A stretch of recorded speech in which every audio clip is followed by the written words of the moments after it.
तो उस बर में पंथ में मैं आऊंगा स्वयं, और फिर सभी पंथों को खत्म करके एक पंथ बनाऊंगा और सारी सृष्टि मेरा ही नाम लेगी। तेरे 42 वंश क्या सारी सृष्टि न पार करूंगा धर्मदास, इन 42 की चिंता छोड़ तू।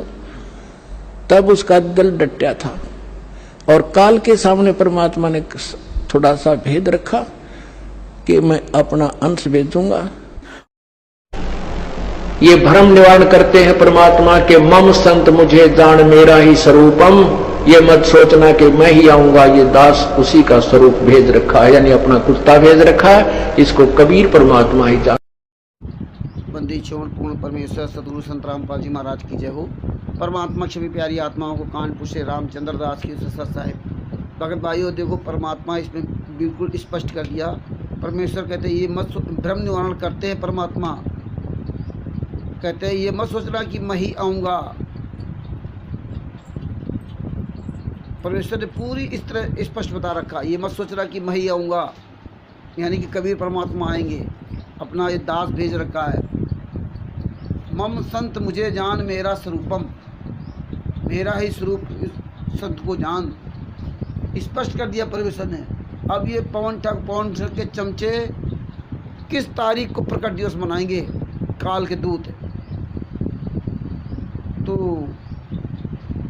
ये पवन ठग या मैन आरएसएस या संजय उप नकली नानक, ये कोई भी हो, ये तो है ही है। इसके अलावा कोई भी हो, जो भी इस परमेश्वर के मार्ग पे मीन में निकालेगा, परमेश्वर के वचनों को, परमेश्वर सत्संगों में हेर फेर करेगा, परमेश्वर उसका पूरा एक खुलासा सत्संग में पहले ही कर दिया है। 2014 तक सत्संगों में सब कुछ कर दिया है। लेकिन ये मूर्ख संगत जब परमेश्वर के वचनों को, सत्संगों को सुने तब ना, जब परमेश्वर के अलावा किसी अन्य पे आस्था रखोगे तो तुम ये सत्संगों का कोई भी मतलब नहीं समझ पाओगे। इसीलिए परमेश्वर ने ये सत्संग बनाए थे कि सत्संग ही आपका आधार है, आपके ज्ञान का, निर्णय का, भक्ति का। तो सत्संग से ही निर्णय लो। तो मनुष्य का जीवन उस दिन तो शुरू होता है, और जब तक मनुष्य शरीर नहीं मिला है तो व्यर्थ है, वो जीवन जन्म में नहीं गिनता हमारे हिसाब से। तो कहने का भाव ये है पुण्यात्माओं, जा दिन सतगुरु भेटिया सो दिन लेख है जान, और बाकी समय व्यर्थ गया बिना गुरु के नाम। तो ये जो आज का समागम जो प्रारंभ हुआ है,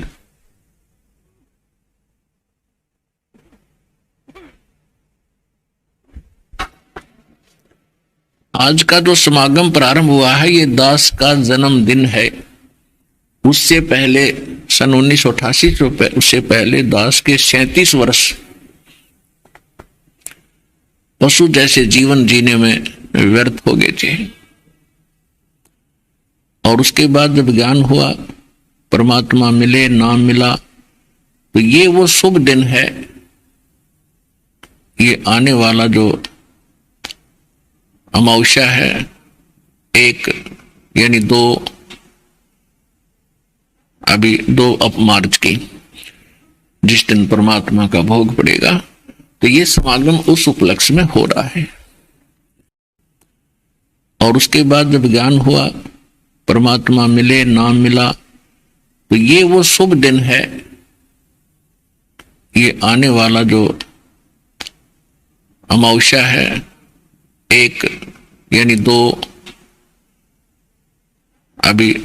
मार्च की, जिस दिन परमात्मा का भोग पड़ेगा, तो ये समागम उस उपलक्ष्य में हो रहा है।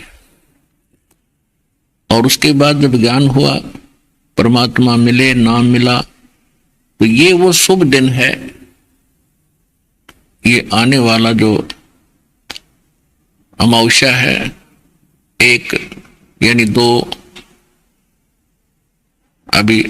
मार्च की, जिस दिन परमात्मा का भोग पड़ेगा, तो ये समागम उस उपलक्ष्य में हो रहा है।